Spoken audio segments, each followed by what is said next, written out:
গাছ থেকে টাটকা সজনে শাক পেড়ে রান্না করব। এই সজনে শাকের অনেক গুণাগুণ আছে। সজনে শাক খেতেও যেমন মজা তেমনি পুষ্টিকর এবং উপকারী। সব মিলিয়ে আজকে থাকছে আমার সজনে শাক রান্নার ভিডিও। সজনে শাক যাদের ডায়াবেটিস আছে তাদের জন্য সবথেকে বেশি উপকারী সজনে শাক। সজনে শাক যদি কেউ পাউডার করে খায় বা রান্না করে খায় সপ্তাহে 2 থেকে 3 দিন, তাহলে কিন্তু তার ডায়াবেটিসটা অনেক পরিমাণে কমে যাবে।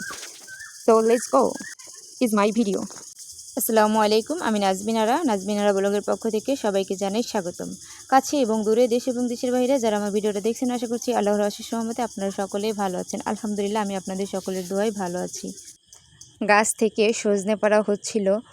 সজনে গাছের মূলত একদম পুরো যে ডাল শাখা প্রশাখা থাকে সবই কেটে ফেলা হয়, শুধু নিচের অংশটুকু থাকে গাছের।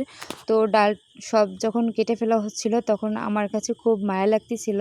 মনে হচ্ছিল যে এই শাকগুলো ভেজে খাই, কেন নষ্ট করব। শাকগুলো দেখতে যেমন কচি সুন্দর এবং খুবই পুষ্টিকর কিন্তু, এবং টাটকাও ছিল। আমি সজনে শাকগুলো ডাল থেকে ছিঁড়ে নিয়ে সুন্দর করে একটা একটা পাতা বেছে নিয়েছি। সজনে শাকগুলো কিন্তু মূলত শক্ত থাকে। এই শাকগুলা এভাবে রান্না করতে পারবেন না। এমনিতেই তো ছোট পাতা, তারপরেও কিন্তু বটি দিয়ে কুচি করে নিতে হয়। এই যে আমি কুচি করে কেটে নিয়েছি। কুচি করে কেটে নিয়ে এরপরে ধুয়ে তারপরে হচ্ছে খুব অল্প অল্প পানি দিয়ে ধুতে হয়, কারণ বেশি পানি দিলে এই পাতাগুলো আর হাতে পাওয়া যায় না, জিরার মতো হয়ে যায়। ধোয়ার পরে আমি কড়াইতে দিয়ে দিচ্ছি।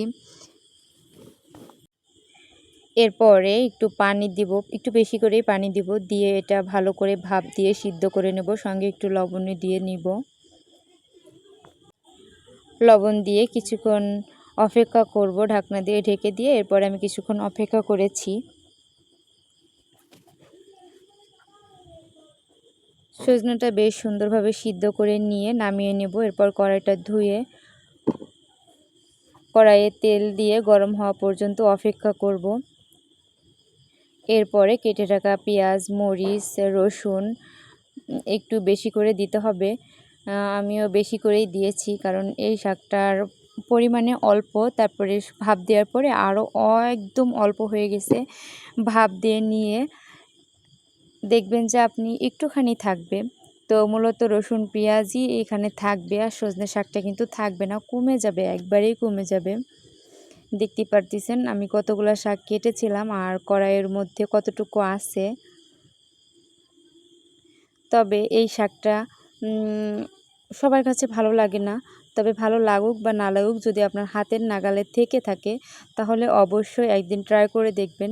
শাকটা কিন্তু খেতে দুর্দান্ত না হলেও অনেক উপকারী।